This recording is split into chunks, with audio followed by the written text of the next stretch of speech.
Well, good morning, everybody. Happy Saturday. Ronnie and Kevin, it's going to be 87 degrees in Texas today. Great day. I'm so excited. 87? 87 is a win. 87 degrees. It is a smooth like 46 right now here in Virginia. I'm sorry. It's And 65 now. oh yeah, no, we not getting nowhere near 80s today. I think the high for us is 54, man. Welcome back, 45? everybody. 45. Oh, I'm sorry. Oh man, yeah, no, that's it. And the wind has been disrespectful this morning. Like the wind has been blowing crazy. But we got a storm blowing in for tomorrow and Monday. But What I heard. welcome back, everybody. This is House Talk Pregame, episode 115. And we got Kevin Meminger back with us. Good morning, man. How are you today? I'm doing great. I'm just happy to be back with you guys. And I think we have a really good talk set up for today. Yes, sir. Yes, sir. Well, we're glad to have you back, man. So look, we appreciate everybody being back. Make sure y'all, before we get started, that you like and subscribe to our YouTube channel, House Talk Pregame. And we are proud to announce that we are finally on Spotify. So if you don't have Apple Podcasts, if you've got an Android phone, no need to fret. You can now catch us on YouTube and Spotify. All right, the episodes. I think all the episodes up there on Spotify now, right? Yeah, everything is everything. Yep. I think all our episodes are on Spotify now. So make sure you check that out. Subscribe to that page. Subscribe to our Apple Podcast page, and make sure you subscribe and like to the YouTube page, because that helps us out, helps us be able to provide more content to everybody. So make sure y'all do that. So we got a great topic lined up for you all today. Is your athletic happiness a habit? All right. Does being a happy athlete always lead to being a better athlete? So, we got a really great show lineup around that about, personal happiness versus athletic happiness, and, how those things can correlate and translate, to, performance and, also satisfaction on and off the field, court, whatever the case may be. Well, before we get into that, so I wanted to kind of start today's show off. And, I want to get, Dr. Pitts and Kevin's, just kind of reflection real quick. So for those who might not, be aware, today is actually, what I consider the 3-year anniversary of, the world as we know it changing forever. And, just to kind of provide a little, background to that. So today is March 11th. And, for all of us who, remember who was, alive and conscious of what was going on 3 years ago, March 11th kind of kicked off a chain of events to, shut the world down for the next, 3 to 4 months. On March 11th, the NBA announced that they were canceling the rest of their season for the foreseeable future. The NCAA tournaments had canceled all the rest of their conference tournaments and the upcoming NCAA tournament. Most campuses across the country, all college campuses, had their students vacating by that weekend, going home. And a lot of schools, when I was at Virginia State during the time, we had actually just came back from spring break that Sunday. Wow. So we came back from spring break that Sunday, and then that Wednesday in the afternoon, our school president had came on a little broadcast and was like, "Hey, we need everybody off campus by Saturday evening. You ain't got to go home, but you got to get the heck up out of here." Everybody got to go. Everybody got to go. Campus had to be vacated. There was no ifs, ands, and buts about it. If you can't get home, we'll help you get home somehow, some way, but you got to leave campus. And it was from, me personally, from that moment forward, that's when I knew it was real, and that's when I knew things would be different. And, it was different. And, I think every single person, there's not too many historical events where, all of mankind is impacted the same way. Right. But on March 11th, 2020, all of mankind was impacted in some way, shape, or form. And it kicks off a chain of events of, people being worried, people being concerned about the future. For those who really remember, from that moment on through the rest of March, were some very, unsure times. I remember one of the first things I knew when it got crazy was toilet paper was disappearing off the shelf. Like nobody could get toilet paper. People was fighting on the news over toilet paper. I remember, like, you really had to go, to 3 and 4 different stores just to find a 4-pack of toilet paper, to find cases of water. Masks were flying off the shelves. Zoom, this very platform we're using right now, Zoom became, a relevant thing in our vernacular every single day. I promise you, before March 11th, I had never heard of Zoom, but wow. I can't function without it now. If I want to hop on a conversation with somebody, I need Zoom.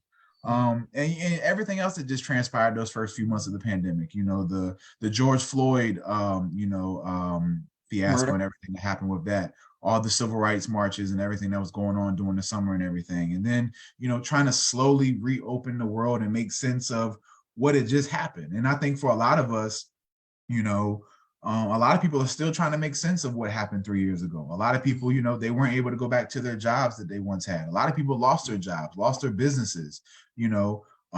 People lost family members. People lost family members that they could no longer see in person anymore prior to them passing away. You know, so I will never forget this day. And I was telling Dr. Pitts earlier, I was like, you know, when my son gets older and if he has kids and whatnot, I'm gonna be that old person telling him, like, look, let me tell you what really happened back then, you know, not what them textbooks is telling y'all, you know. But yeah, so I just wanted to get y'all's, you know, reflection real quick of, you know, where were you on that day 3 years ago, and how has, you know, since 3 years ago really, you know, shaped or changed how you look at the, you know, world as we live in moving forward. Kevin, I'll let you go first. All right. I think to relate it to the show, is like the show's purposes. I think it's crazy because I had just gone on spring break that weekend. Oh, So wow. we had left on like the 6th or something like that. We had left right before like they really had started saying it was official. We had heard little rumors. I remember we were in the dorm room just making fun of it, like Corona is like ha ha ha, like making jokes and everything. And then like I think when it really hit how serious it was when I saw the NCAA and the NBA, like the corporations with a lot of money, when they stopped producing, I was like, oh, like, Right. for real, like, you know what I'm saying? There's a lot of money being stopped right now. And then, like, I think everything was just, like you said, it was a chain of events unlike anything I've seen before. Like, I mean, our family members got sick bad. I think that was the biggest thing, was the fear of how sick everybody could get without, like, you know, us knowing how bad it really was, since we had no like research done about it. It was just so out of nowhere. I think it like, for me, I know it's altered a lot of things. It's altered where I went to school, just how we practiced, how we did everything from our first couple of years. When I got back to being on campus, it was just nuts. Like, the games with no fans, practicing with the Gators and masks on, was like, it was weird to be an athlete. I always laugh at like those high school basketball games with the kids wearing the masks on and stuff. Right. Yeah. I don't even think that serves its purpose like they think it does. It's just it's made so many things change, either for better. Like, there's positives for me about the situation, I feel like, and then there's negatives. Just from like the whole total world view, but it's just been crazy. To think it's been 3 years already, it's been crazy too, though. Right. Yeah. You know, for me, I'm going to tie it solely to primarily the mental health piece. When I got the call that the world was shutting down, you know, at the time, I was intensive mobile outpatient, and I had just arrived at a client's home when I received a call, and I was in Delaware, and I received a call saying, "Where are you?" I said, "Where I was." "You need to get across the bridge now." I got, you know me, a workaholic. I got a session to do. I'm not gonna, if you don't get across that bridge right now, you're gonna be stuck in Delaware. Okay, so see y'all, bye. Hero. Oh, going. I made a beeline straight for the bridge to get over. And you remember at the time they were like, "Oh, it's gonna be 2 weeks." Right. And here we are 3 years later, and a whole new normal. But Kevin, when you reference the positives that came out of it, right? I mean, I say this humbly and graciously, I was a successful clinician pre-pandemic, right? But the pandemic actually positioned me to be able to transition to private practice sooner, because the demand for my services grew exponentially. There just wasn't enough of us to go around to help support the mental health issues that escalated as a result of the pandemic. You know, health professionals and all of us that were considered essential workers, you know, it with the pandemic came a mental health crisis, and we were already in a mental health crisis, right? As you said, not only had numerous family members and friends that were gravely ill, but also lost some loved ones to the pandemic. So very, very scary times, and just eye-opening times, because what I realized as a mental health practitioner, and Ronnie and I touched on this before the show, and part of it is, it's laughable, is people realize they don't like their husband, they don't like their wife, they don't like their kids, they don't like their pets, they don't like the house that they live in, they don't like their neighborhood, they didn't like the family that they were born into, they don't like people, right? People had this huge aha moment, because what the pandemic required people to do was actually parent. The pandemic required people to be emotionally available. The pandemic required people to raise their EQ. The pandemic required people to be honest. And that, from a relational perspective, was very, very, very, very difficult for people. So a lot of relationships were strengthened through the pandemic, but a lot of relationships came to an end in the pandemic. A lot of babies were born as a result of the pandemic. So I was like, oh, this must have been what it was like back during the Great Depression. Right. Not even shoot. Just when you was a kid. I mean, right. Okay, had nothing else better to do. Hey, look, Big Mama had about 14, 15 children, got nothing to tell people what to do. That's real talk. That's real talk. And my family's massive. So I was like, oh, y'all ain't have, there wasn't no care, wasn't no nothing. Y'all was just doing look, Gary on hashtag doing what I do. They was doing what they do. And I think if there's one other positive that came out of this too, Dr. Pitts, is, I mean, I know you were already doing it, personally, but this podcast was birthed out of the pandemic, because I never forget that email you sent me in August of 2020, like, hey, gonna do a podcast on sports and mental health. You want to join it? I was like, you want me to speak? Like, here we are 3 years later. So, it was definitely I'm not gonna say what a time to be alive, but it was a time to be alive. And I always say, that's why I always say, the world is way bigger than any of us can ever fathom, and I think, Mother Nature, Earth, things like that have a way of, humbly reminding us, like, hey, look, it's bigger than you. All right. You can be here today and enjoy these things, and then tomorrow it can be a completely different world that you'll never recognize again. So that's why I always tell people, we're here for a good time, not a long time. So while you are here, enjoy it, because you just never know. Like, you just never know. And shout out to DJ D Nice too, because he was definitely the real MVP of the quarantine. He was doing the door thing.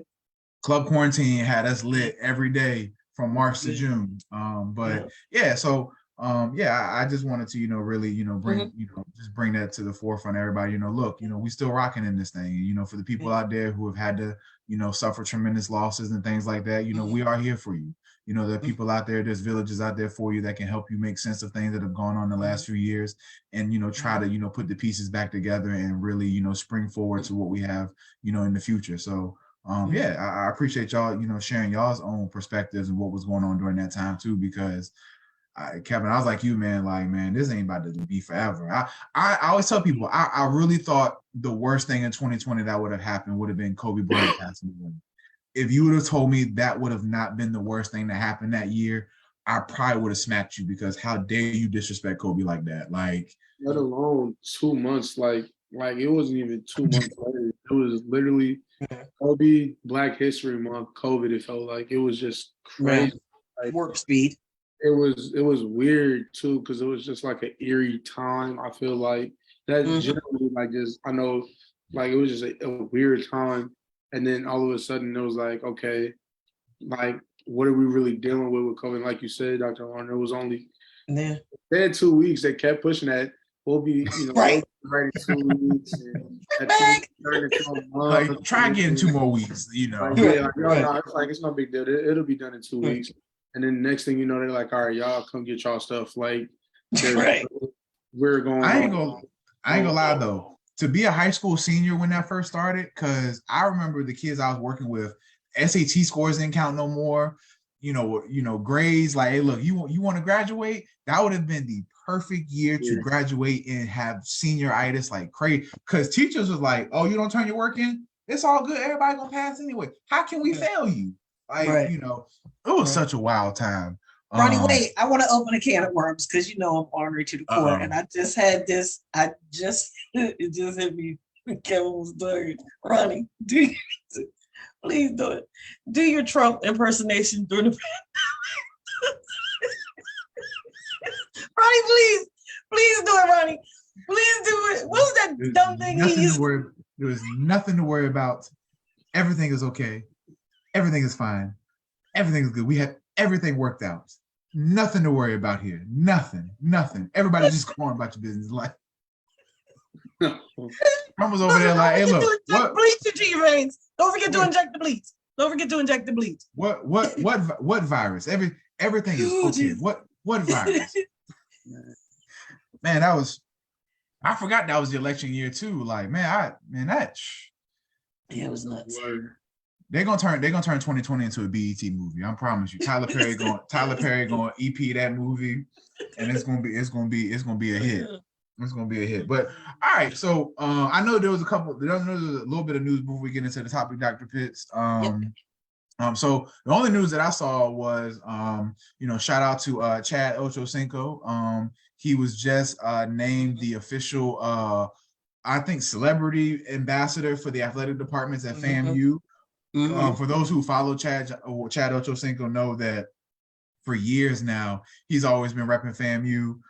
He said it in multiple interviews, that had he known, what he known now, he probably would have went to FAMU as a student athlete and everything. But he has made a valiant effort to, rep them, support them, bring them awareness and everything. And now they've, really brought him on as, ambassador for the entire school. So shout out to him for that. Go Rattlers. Yeah, I think that's huge. I think that's major. And let's not sleep on their football team either. Their football team definitely, their coach is a phenomenal coach. Yeah. So they will be, somebody to reckon with this upcoming season and everything. But shout out to them and everything for that. I know spring ball is kicking off at a lot of campuses in the next week or so. That's always fun. Said by no football player ever. I ain't gonna lie, spring ball as a freshman is lit because you're like, oh, I get to play football in the spring after your freshman year. Oh, them 15 practices is in the way. What? Man, because it's literally ones versus ones 15 times. Like there is no, oh, I got a scout team this day. I got scout. No, ones versus ones the entire spring. It's lit. Spring game is lit, but them from practice 1 to 14. It's ugly. Give me to the spring game, coach. Give me to the spring game. As soon as you cross really like that sophomore year, like you saying, like freshman year, it's just like, wow, I can't believe you playing football almost year round. Sophomore year, it's like, you fighting for your spots. And once you get to like that junior, you just tired. You just like, come over it. I don't even like this no more. Like I gotta. Hey, look, you use that first practice from spring break to get back in shape real quick because you done lost all your shape from winter workouts. It ain't even. You was in shape when it was cold. You come back after spring break. It's warm outside now. I'm all out of shape. Man. So shout out to all the schools that's getting ready to start spring ball and everything. It's a wonderful time. Spring semester. I always say spring semester flies by. So, Dr. Pitts, let's go ahead and get into this topic. Yes. So the reason why I'm so excited about this topic is because, as a solution-focused mental health practitioner, and doing this work for as long as I have, one of the things that's become really, really clear to me, or at least in my opinion, I'll make it my opinion, is that we live in a global society that has conditioned us to be problem focused and problem saturated, right? Rather than solution focused and solution oriented. So when I think about that within the context of sports, and Ronnie, I'm gonna punch you in your face if you say something slick. So when I was reading my highlights yesterday and they were breaking down all of the interceptions that Dak had for the season, they were and we've talked about it like legitimately in the athletic context, right? That quarterbacks, they're always going to be charged with the interception that's thrown. But when you break it down and look at, well, was it really the quarterback? Did the receiver run the wrong route? Like there's other things that come into play, but the QB still takes responsibility and gets charged with the interception. And one of the things that the reporter was saying is the attitude, right? The attitude that quarterbacks have to have, that even when they're doing this, and they broke down the other interceptions that some of the more elite quarterbacks had thrown and where they were in it. And he was saying that the attitude of the quarterback amidst these problems, right, has to stay positive, because you can't shift blame. And that was like ding, ding, ding, ding, ding, ding, ding, ding, ding for me, because it reminded me of the quote, attitude determines altitude, right? And if you're somebody who is moved like the wind by your circumstances where it comes to your athletic performance, and it's no longer fun for you to play the game, you all just talked about that within the context of the spring game, right? What does that mean? And what does that look like? So for me, it's mental, because what we know to be true is in athletics, stuff happens. You're part of a team. So your teammate blowing around, your teammate missing a tackle, your teammate fumbling the ball, all of these things. And no, it's not a matter of being happy about the mistakes or being happy about losing. It's about the attitude that informs whether or not you have an internal happiness, an internal joy, an internal peace that allows you to take responsibility for the mistakes, the shortcomings, and the pitfalls, but also not be robbed of the fun that's connected to your happiness. We talked a couple of weeks ago about losing that Super Bowl to Peyton and the Broncos when the Panthers had that phenomenal season, and Cam has never been the same. He's never been the same. And we know that clearly it appears there's other things going on, but what was clear to me and what I said is he's not having fun anymore. He's not happy about playing football anymore. And that's here, or at least in my opinion, it's here. I think that in order for you all to be happy about your athletic performance and to maintain the love and the passion and the joy that you find in playing sports, it is going to require you to have the right attitude in spite of your team record, where you might mess up, where your teammates might mess up, how jacked up the coaching staff is, or whatever the case may be. What's your take on that? I'll let you go first, Kevin. All right, so I think that one of the biggest things for us, and it's funny that you say attitude, because like on the defensive side of the ball last year on my McKendree team, on my little we were ATF, like you talked about it. It was attitude, tenacity, and finish. Those was the acronyms we used, but it kind of became what we embodied, like as defensive players. And so, like when you talk about the happiness of it, I think that a lot of the attitude came from like the guys around us. Like for me personally, like on days where I've had really bad days outside of my athletic, just my personal life. If something happens at 2 p.m., and I got practice at 3 p.m., I'm filtering that out as soon as I get to practice. I'm being around the guys more. And I think that this is something, at the, not the professional level, at the collegiate level, at the more amateur-based levels, when you're not getting paid, is different, because you got to do it for the love of the game and like the love of the guys around you.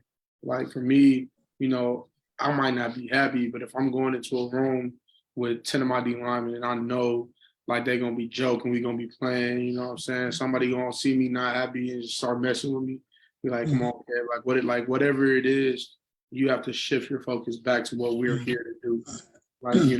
Because if you're not happy and you letting it affect how you move in football, especially, Like, you can't be that sidetracked with somebody else's livelihood kind of in your hands. Like, it's, as an offensive lineman, defensive lineman, like, if I'm sidetracked, I'm not paying attention. Somebody come get cut, somebody get blocked, you know what I'm saying? Somebody could get hit crazy because I'm focused on the outside world. And I think it's like you kind of got to shut it down and just talk to the guys who are there with you, the guys who are putting in that work. And I think when I look around, like, especially when you're in these settings, like if I'm at practice, nothing else matters than football. Nothing. Like, nobody, if I look across, at my quarterback and my wideouts, like, they're not worried about their girl issues or if they failed a class today or like, and I think that's why it really is the love of the game, the love of the guys around you that can adjust your attitude to either raise you up or bring you down. And then you talked about like the interceptions, like those guys making those plays and stuff like that. Like, that shouldn't, as for me, it never really affects how I'm gonna look at them, how I'm gonna think them, how I'm gonna move for myself. Like, it happens, it's a game. It's a sport. Like, there's gonna be mistakes, there's gonna be bad calls, like missed shots, missed opportunities. Like, the only thing I expect is like whenever we're there and we have the chances, whether that's a film or practice, to take advantage of those. Like, when it becomes repetitive, that's when you become frustrated. And I think that's when you see like attitudes start to change. Like, if we're repetitive, we're repeating the same things to you, or you're not getting it, like you don't want to coach and you don't want to listen to the guys around you who've done this before, then like that's when you see the love of the game start to disappear. And that can happen because guys have never been critiqued. Or like when you start talking about the professional level, you see talking about millions of dollars and stuff. And that's when, am I not touching the ball? I'm not getting paid. That's a different thing that can affect our mental health for sure. Yeah. All right, man. Kevin, that was a beautiful answer, man. Thank you. And if I could piggyback off any of that, I think, when you don't have the right attitude, the right mindset, when going into sports, I think the beautiful thing about sports that we always talk about is how much it relates to life, especially team sports. Team sports, directly relate to life, in my opinion. And when you take a football team, because football teams typically have the most participants amongst a team and everything, you might have anywhere from 50, in professional leagues to almost 100 in the collegiate level. And you get a small microcosm of how society functions. You get people from all walks of life, seeing different things, heard different things, and you try to get them all together in one room, one locker room, and have the same goal, have the same end goal, same mindset, same determination, same drive to win a championship, to, be a successful team. And with anything, and one of the things I always try to, do as a line, because we talked about this before, linemen don't get a lot of credit, especially offensive linemen. The only credit we ever got is when you messed up. So, linemen, it's kind of the old mindset, I'm not going to reward you for doing what you're supposed to do. As a lineman, we just do what we got to do. You only get recognition when you mess up. But, one of the things I always try to keep in mind is that as long as I know I did my job amongst the team, almost as a citizen nowadays, as long as I'm a productive human being amongst my society, that's all I can ask for.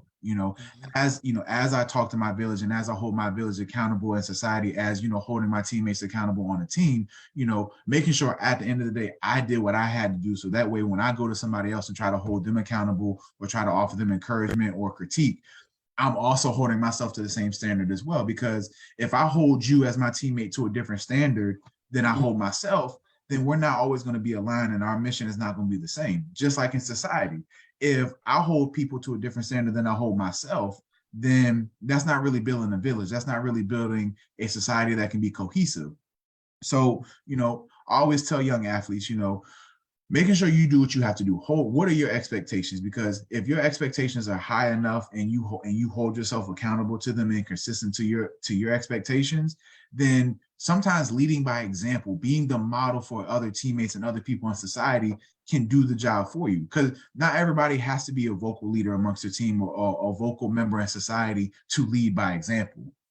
And when you have situations where you make a mistake, or you're making a lot of mistakes in a game, I'm not gonna name team or anything like that makes a lot of mistakes, but when you do make mistakes, coaches always say have a short-term memory, because once again, what do we know about life?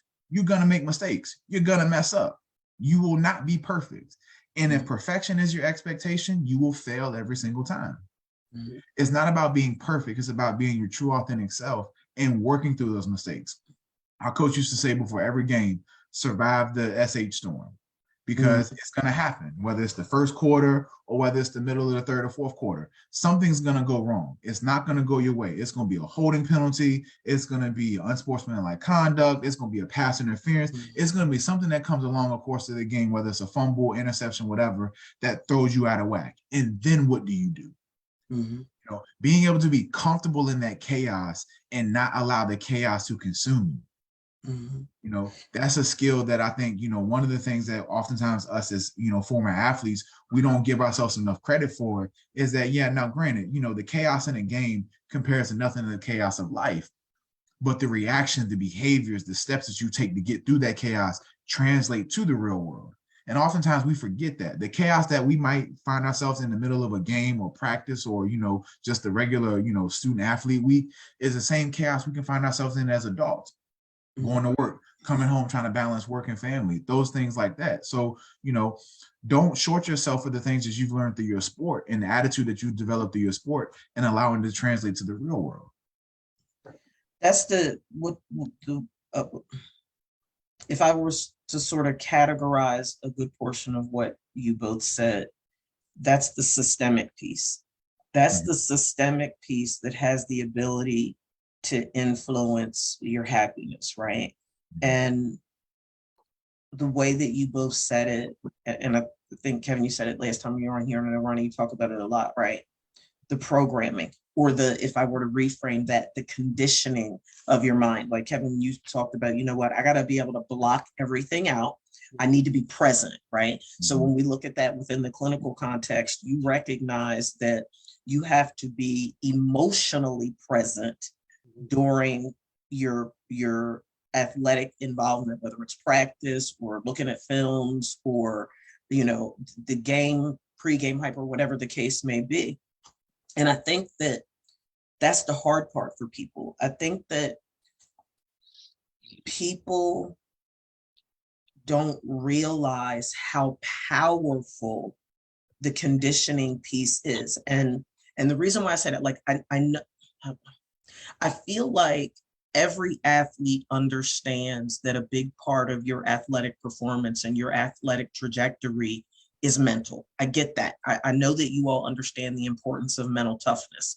Where I think the breakdown occurs is when people don't realize the systemic piece, right? Because, and you two correct me if I'm wrong, what we see in collegiate sports and in professional sports is people losing it, right? And I'm looking at the game, and I, you know, try not to look at performance through a clinical lens, but it's hard, right? So when you think about some of the athletes that have made the news because of their behavior, that tells me that there's a disconnect. There's a disconnect in their understanding of how important it is to condition their mind holistically. It's not just about conditioning your mind where your athletic performance is concerned. You have to condition your mind in every aspect, every domain of your life, because to your point, Kevin, like if something happens in your personal life, or you also touched on it, like if you look at it professionally and you're getting paid all this money and you're not getting the ball, or you're not getting the playing time that you want, or whatever the case may be, now you're on the side, you throwing helmets, you know, you talking, you running up, all this craziness is going on. And that tells me there's a mental health piece that is missing. And I want to present it like this. One of the hardest classes that I had to take in my preparation to be a clinician was cybernetics. What? I can't, right. And Ronnie's like, why did you have to take that? I don't know. What is it called again? Cybernetics. Okay. We had to take cybernetics, and because cybernetics gets into how the mind works and how the mind processes information, stimulus and hormone arts. It was like the hardest class that I ever had to take. But one of the cybernetics professors, Dr. Wallace, said this. He said, computers are like the human brain.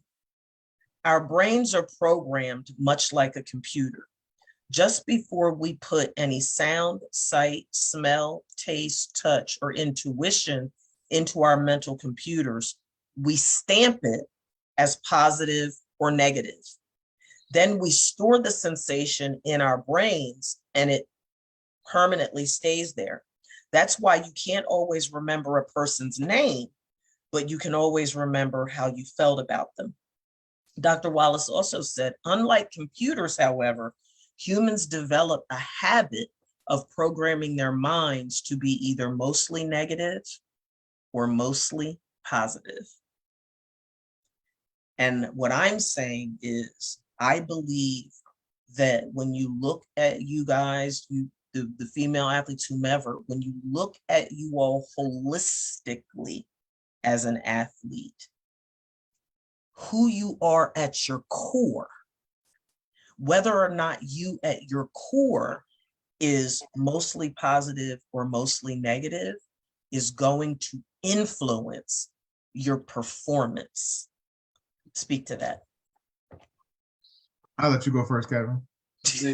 All right, cool. I think that's a tough one too, because I think that, like, when you look at athletes, like I think about Aaron Hernandez a lot, like how people got fooled by that, especially like when you talk about having somebody like Tebow on his team, who seemingly to like the outside world society, like his core was seen to be just this positive, like, you know what I'm saying, strong, knowing in his faith, and his teammate is somebody who he's with every single day. Every, you know what I'm saying, same rooms, film rooms, buses, hotels, all that, practice. And like, you know what I'm saying, he has the capability of doing that. I think it's crazy because it's possible. And it sounds like, you know what I'm saying, it sounds outlandish, but it's possible because I think that people are able to cover that and mask it up to a certain degree. I think you see it when, like you're saying, with athletes just like having those moments of like humanity and flipping out and like throwing their helmet. I think like throwing they tablets. Man, breaking backs. Like I think those moments sometimes reflect just the humanity of it, because like, I think it could touch. You know, it could be something like going on. Like, you know, I think, you know, baseball players when they break something, it could be they haven't hit something, like they're on the cold street, they haven't got on base, and they feel like it's affecting their performance, and they just like lose it. And I think there are times, like, you know, as an athlete during mild practices, or I might have thrown the helmet, or like, you know, I had a moment where I'm losing the rep over and over, and I'm just like, how do I get past this point? And like, I think it is definitely about self-reflection and looking at yourself. And like, I grew up in a city full of dramatic athletes. Like, you know, coming up, I had between T.O., AI, McNabb, like, I was touching about the Phillies and the Flyers and all the messes that they were going through up until 08. But like, I think that it's hard because you have to be aware all the time of who you are as an athlete. But like, some of it is, to me, just the humanity, the frustrations that people go through on a day-to-day basis. Like, it might be my car didn't start out, my battery dead or something. Now I'm on the sideline throwing a fit, and then have to explain that in front of the media, and have to like, I think that's where it becomes real complex. And then athletes don't always know how to handle it well, because a lot of times we're not taught crisis communication. We're not taught communication in general, like how to be socially aware and emotionally aware. And then the effects of being emotionally intelligent when speaking to people it's a lot that, you know, some people just don't get told. They're just so good athletically that they're put in these positions where all you have to do is be who you are as an athlete, and we'll figure everything else out. And then that really takes a toll on the like development of somebody's mental well-being. And I think like it kind of just, you start to see those, like, you know, guys just going off the wall and who they're surrounding themselves with. Like, I think about, I don't like to bash AB, you know, Antonio Brown, but I think he's like one of the examples of mental health and athletics that will be discussed, you know, in the future, probably like 5-10 years from now, because how you go from, you know, the dude he was at Central Michigan and everything like that to the person he is now. You could say it was a lot of influences on it, But I think, pressure can, make diamonds. It can, do a lot of other things too. So I think that it's intriguing because like I think it can be if they're a positive person internally already, but I think they can cover that up. And sometimes, that can just be max and up to they show you who they really are. And I think another great example that we should probably spend a few minutes talking about, because it's the most relevant one in the sports world, is the situation with Ja Morant. And for those who are not familiar with what's been going on with Ja Morant, he's the starting point guard for the Memphis Grizzlies, was the number 2 overall pick in the 2019 draft, I believe. And by all accounts, through his first, 3 seasons, has gotten better each year and was an all-star this year. I think this is the second time being an all-star. He got most improved player last year and just signed a $200 million extension contract that kicks in this coming season. However, what are we seeing going on the last few months with him? Reports coming out that last year, when he was back home, he got into it with a teenager during a basketball game. And then it comes out that he got into it with a teenager at a finish line because of his mama. And so he pulling up, telling the security guard, well, let me know when he get off because I got something for him. And then when they just played the Indiana Pacers, I think sometime in mid-January, the security for the Indiana Pacers filed a police report saying that one of Ja Morant's best friends and possibly him were pointing a red dot at the Indiana players as they were getting on the bus. And then to culminate all of that, we just saw this past week after, the police are investigating the situation that happened with the kid. He goes on IG Live and is holding a gun on IG Live in the club in Denver.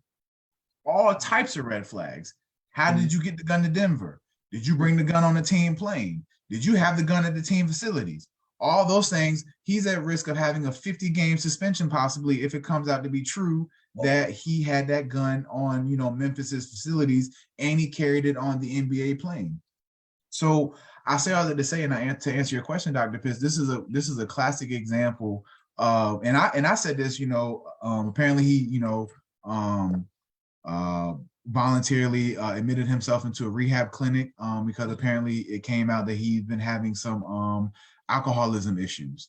Apparently his drug of choice has been alcohol, and it's been getting out of control, more and more.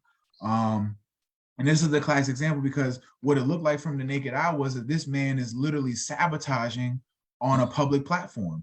No rational, emotionally aware, mature, adult would get on Instagram Live knowing that they have $200 million in the bank account and be flashing a gun on live in a club. After everything that has gone on. So we clearly see somebody who is allowing those intrusive thoughts, those negative thoughts, and to your point, one of the things I try to get people to, think about is that from a cognitive standpoint, our automatic thoughts can sometimes boil down to 2 originating thoughts. Am I worthy enough? And am I competent enough? I always tell people, if you can answer yes to both of those questions, more times than not, you probably will experience positive thoughts, positive outcomes, and, positive ways to deal with stress, setbacks and things like that.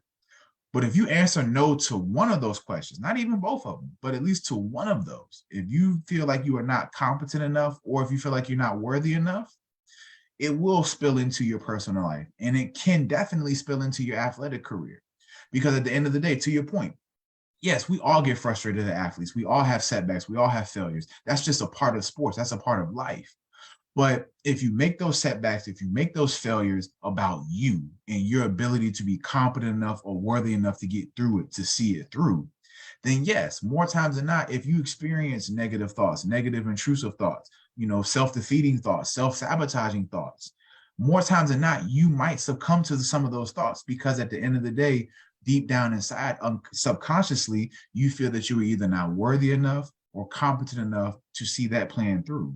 And those are issues. So when we think about somebody like Ja Morant, who has been successful every year in the NBA, has a supportive family, has a loving father and a loving mother and a loving family, who did not grow up in the streets, did not come from a traumatic background, did not come from a low-income area, and to see him, somebody as successful as him, sabotaging his career for the world to see, to me, that screams out attention seeking. I need help. Somebody help me.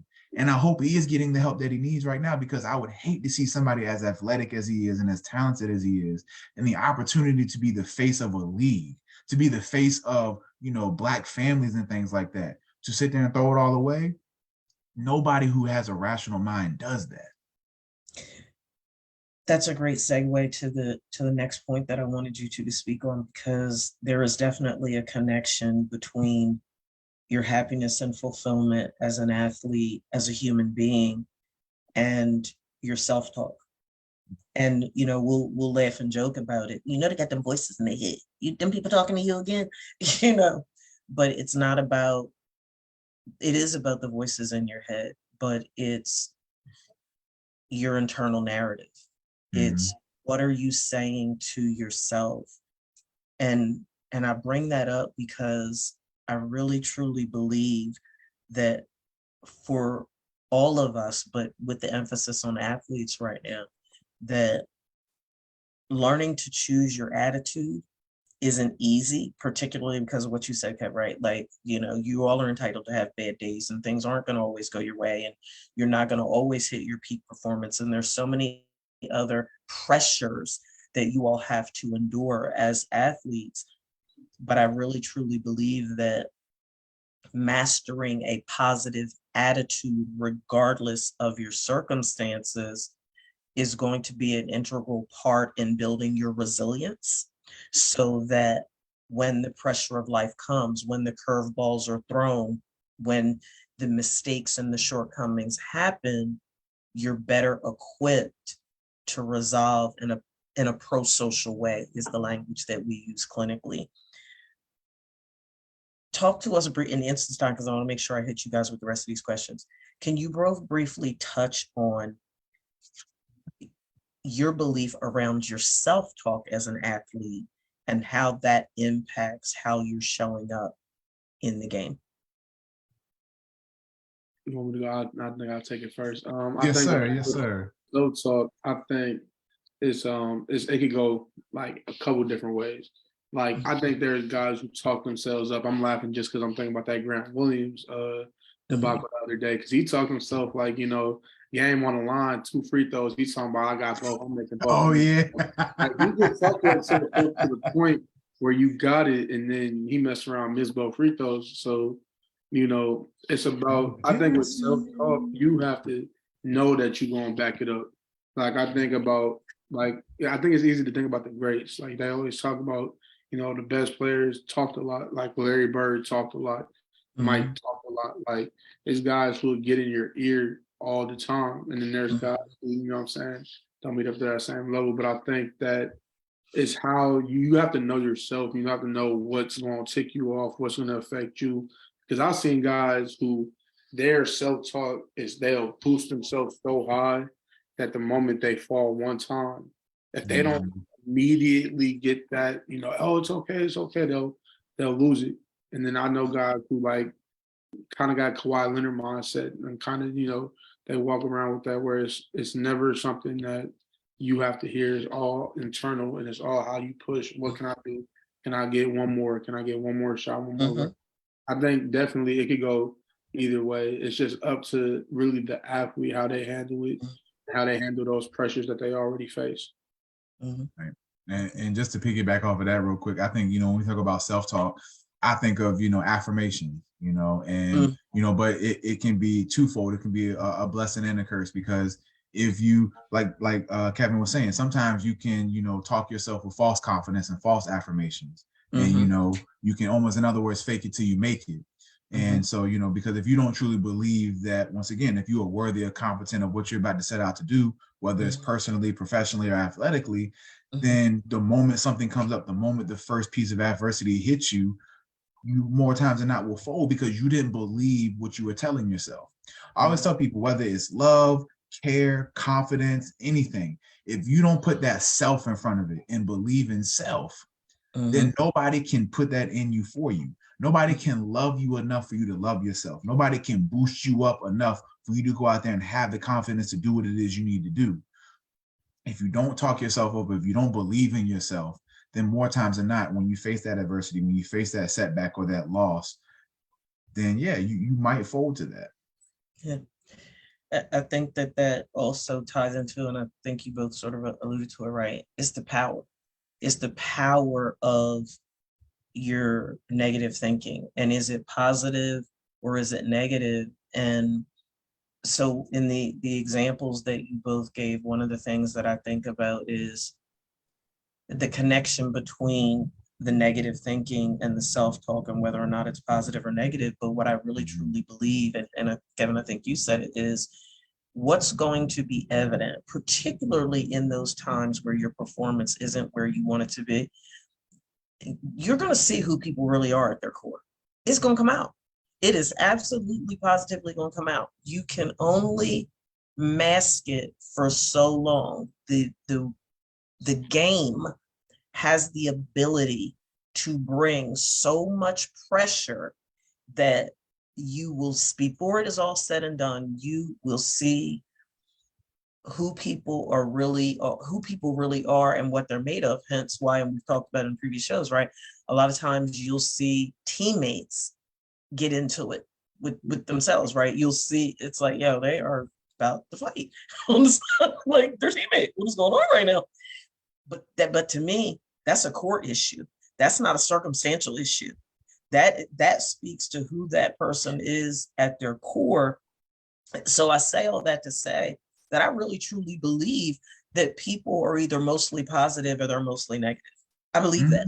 And I believe that with the right stimulus, it's going to come out and you're going to see how you're showing up and how you're stamping things. Because what do we know to be true in sports? And you have both said it. It can be the most trivial situation that happens, and it is going to be presented in the worst possible light. People going to take it and run with it. And in sports, they love y'all 1 minute and hate y'all the next. But how does that impact y'all? Do you internalize those attacks, and does it affect your love and your passion for your game? Show me I suck. Mm-hmm. Show me I suck. Please, you put some pads on and show me I suck. I think that's a great, literally, because like how I was gonna say, like they gonna test your gangster every time. Like if you walk around like you him, they will like you always are going to run into somebody. Like I've learned that at every level, no matter how big and bad you think you are, you always gonna have somebody to test you. Like it doesn't matter. I've seen it be the smallest dude in the room, but like you don't have to show me that, like, you know, like I'm not that, or especially like I think it affects you because you don't have to, like, this is some people, this is all they are. Like for some people, like this is the epitome of who they are as an athlete.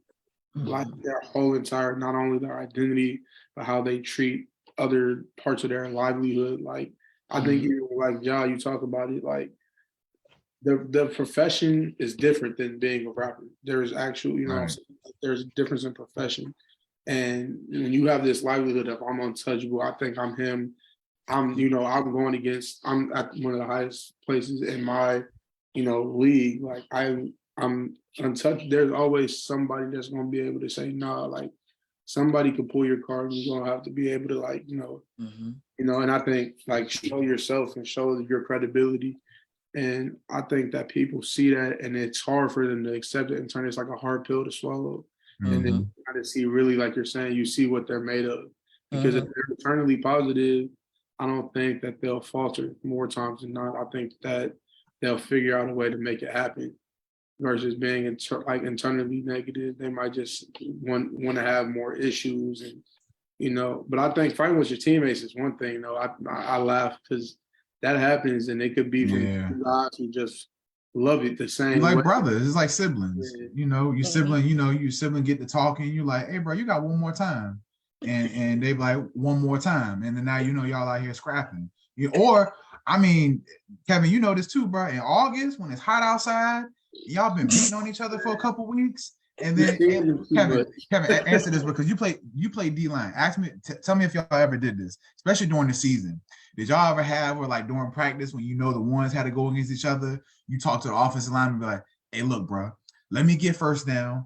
I'm gonna let you get second down, and then third down, it'll be who we'll actually go and whatnot." I'm gonna say this. When my 6-year guys, I had a couple 6-year guys when they looking at you like, especially when there's one-on-one, like, all right, like let's just we in position, we good, all right, we good. Like, like we look like how this look on tape. All right, cool.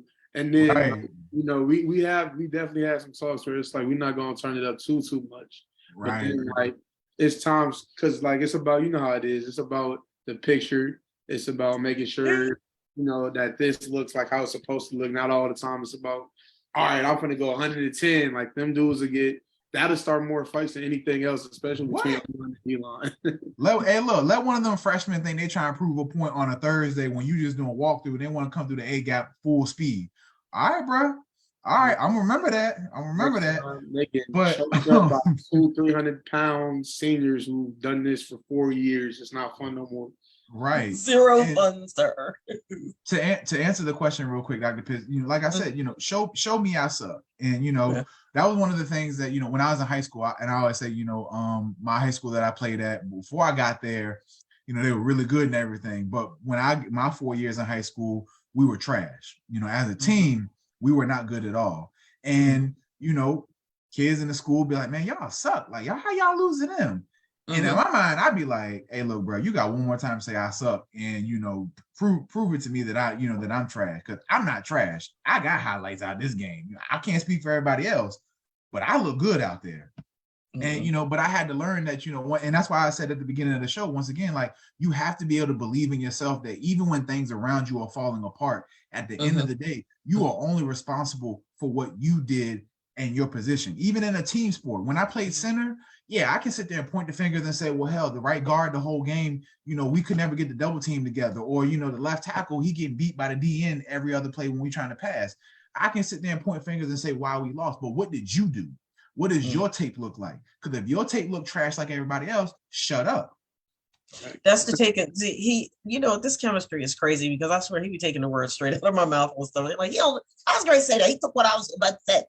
But my interpretation of what you both said is that, at least from your perspectives, it's recognizing that you have to take responsibility for your own feelings. You're not going to allow a fan or whomever to pull you off your square and sort of dictate your performance based on their, critique. It's like, what? Don't give them your remote control. Yeah, I got to own my stuff, right? Yep. I have to own my stuff. So just in the instance of time, one of the last thing that I wanted to really touch on to really help people wrap their mind around this is, and we see it, goodness gracious, we see it all the time because there's so much hostility in sports with the trades that are going on. We're gearing up for, in college, you're gearing up for spring game. And like you said, Kevin, people are out there trying to work for their spot and the whole 9 yards. And in the professional league where there's trades going on, there's tag deadlines that have gone on. We're getting ready for the draft season to come up. And I think that now's the time of the year, and we see it during the seasons, but I think now is the time of the year where we start to see some athletes sabotage. They really do start to sabotage because of everything that's going on holistically. We talked last week about, whether or not the young man that was involved in the fatal crash from Georgia, how is that going to impact his opportunities at the draft and what have you. But just real quick, if you could, when I think about sabotage, when it comes to your happiness and the love of the game, I think about those athletes that fall over into self-pity, those athletes that fall over into blame, those athletes that fall over into this place and space of resentment. What are your thoughts about that? Have you seen it? Have you experienced it? And what does that look like regarding whether or not you continue to love this game and find happiness and fulfillment in playing the game? Kevin, you got a big dog? That's a great question because, like, I've seen it, I've experienced it, I know exactly. Like, Mhm. I know that feeling. Like, I've had many conversations, and I think that it starts with like the hierarchy, obviously, coaches and stuff. So, like, Mhm. I've had a lot of conversations with coaches, and it's real easy to fall into self pity. I swear, it's like the easiest way out. Like, Wow. because it's so it can happen. How minuscule a coach can make you feel in any instance Wow. that they want to is completely like it's terrible because Mhm. they have like they'll hang it over your head that they have your education, that they Oh, have the financial, like they have that over you, So I've seen guys like go through the worst possible outcomes because of a disagreement they've had with a coach, and then mhm. it completely affected how they played, if they even came back to play. They blame the coach for different reasons. They resent Wow. players, teammates, all types of things. I think that that's something that you really have to find deep in yourself not to take that way out if you love the game. Um, Mm. because it's so easy for me to say, okay, well, I didn't get these reps. It's the coach's fault. Like, and I Mm. was even like, now I have my disagreements with my coaches, and I have my ways that I think that the season should have gone. But, and this is past seasons, college season, high school seasons, all that. I think the thing is I'm not paid to be in that position. I wasn't brought here to be a coach. I was brought here to be a player. And so Wow. all of like, Ronnie said throughout the show, previous shows, like all you can control is what you do when you show up, Mm. you know, the responsibility that you take, the accountability, what I'm saying, for Mhm. yourself. Like, Mhm. what did you do? Because if I turn on the tape, if I ask the guys at, spring practice, summer, fall, all that, was he the first guy, running, like beating everybody in time? Was he trying Mhm. to lift the most weight? Was he always here, always doing that? Then I could see, like, if you mean all these checks, and what I'm saying, I think Mhm. that say like that may be more reasonable. But I've never seen it as something that should be reflected with like, positivity. I think that when you start playing the blame game and, start resenting people, it's kind of corny. Like you Right. gotta accept it. You gotta accept it, and you gotta make the most out of the circumstance and Mhm. just push forward, because there are 1,000 different ways to get it if you want it. Like, Wow. I That's entered the good. portal cup like in 2019, 2020, and I made it work, and I was able to still go and get my Mhm. education and battle through whatever. But it's just all about your own wherewithal, how you can do it yourself, like like kind of what we talked about, Yeah. how you motivate yourself and how how you feel. But that's the easiest way out, to blame everybody else, or Wow. "Oh, I could have made it to the league, if, all that stuff. Mhm. Mhm. You got to take the game for what it is and maximize your usage of it. Yeah. Good stuff. And if I can piggyback off of that, and to Kevin's point, for me, I think I see more athletes sabotage when they get into college than I probably see at any other level. Wow. Because college is like that first true like stepping stone. You know, you can be all state in high school and Mhm. play around a whole bunch of bums and look amazing. But when you get Mhm. to college, even at the D2 and D3 level, like there are studs at those schools. Like Mhm. everybody was successful, even at D3 schools. Most people Mhm. that made it there, they love football. You don't go play college sports because you don't love it or you don't have a passion Wow. for it or you're not trying to be good at it. But I've seen more people get humbled and have pity and begin to Mhm. sabotage because once again, that's the first time they've ever faced real adversity. That's the first Wow. time a coach ain't been like, you know what, you the best player out here. You bro, you good, man. Just show up next time. And when they face that for the first time, when they face that failure or that setback or that adversity for the first time, like both you all have said, that true character comes out. That true person Mhm. comes out. See, we can put up a lot of masks and defense systems and guards, to keep people at bay and really, be a version of ourselves that just gets through. If I need Mhm. to be a version of myself that the coach says I can trust him. If I need to be a version of myself that says, you know what, the teacher know I'm gonna come to class, and then the first time something happens and I don't do that, now they're asking questions, and the more they ask questions, now I have to be real. Now I have to be authentic, but I'm Mhm. afraid. I'm scared of being my real self. I'm scared of the rejection. I'm scared of the failure. I'm scared of not being good enough. And I don't want to face that fear. So you know what? Hey man, coach is tripping, bro. Coach, coach really won't rock with me. Me and coach won't see eye to eye. So, I was like, what, maybe this ain't for me. Or you know what? Me and my teammates, we really couldn't see eye to eye. We couldn't really gel. We really weren't getting along. And I don't really like that crowd. I don't need that type of people in my life and whatnot. So you know what? Bump y'all. I'm out of here. And like Kevin said, you can make any excuse in the world for why something didn't happen. But in sports, I always say sports is a great equalizer. It's very simple. You got one winner and one loser, and that's it. You either won or you lost. I hate in the professional leagues they got tying everything, because I think that's the NFL should have been done away with ties. It's disrespectful that they have ties, because it's disrespectful to competition. You don't tie in competition. You don't draw in competition. You either got a winner or a loser. And it's that simple. And either you do what you got to do, you show up for yourself, put the work in, and you keep trying. And yes, one day you will be a winner. Or the first time you catch an L, first time you get humbled, you can sit there and point the finger, cry, and say, you know what, this ain't for me. And you can be like that. Choice is yours. I always tell people, we can't control the things around us, but what we can control is how we respond and how we behave in certain areas. So the choice is yours, y'all. And I'm going to piggyback on that and close us out. And this is the final thought that I want to leave everybody with today. We, mankind, athletes only, we were born into a culture and our family systems, and we have these backgrounds that represent our life's journey. And all of those things, as you both have so beautifully stated throughout today's show, all of those things have the ability to significantly influence our attitudes.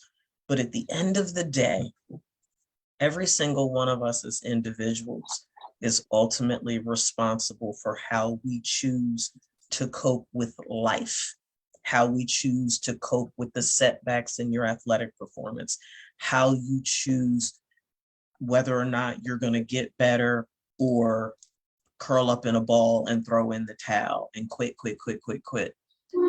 You get to decide, even if your athletic career doesn't go the way you want it to go, which happens a lot of the time because only 2% of athletes go into the league. You get to decide if you are going to maintain a positive attitude regardless, and find as much joy and peace and happiness and fulfillment in your performance and in your athletic journey. It really, truly is up to you. Kevin said it perfectly. You can allow the pressure to make you a diamond, or you can allow it to cause you to crumble. It's up to you. That's all we have for today. Kevin, you was family anyway, but you family, right? Right. So you have an open access card to come on whenever you want to. Appreciate it. I'm gonna be tuning in, and I might go incognito for a little while when I'm gonna still be tapped in whenever you guys want to have me on, and I'm always gonna be able to come man. about that. So We appreciate it, man. Thank you again, man. Thank you for your insight and sharing your time with us, man. And once again, congratulations and good luck for your baby boy that's coming and everything, man. It's an exciting time, man. Fatherhood. Don't let nobody ever tell you, brother, fatherhood ain't lit. Like, it's lit, man. It is lit, bro. I'm trying to tell you, being a father is probably by far one of the top 3 greatest things I'll ever do in my life. So, yeah, man, congratulations. And once again, thank you for coming on, man, and sharing your time and insight with us. Yeah, thank you guys again for having me, of course. Absolutely. Everybody have a great Saturday. We'll see you right back here next Saturday. Bye, everybody. Thank you.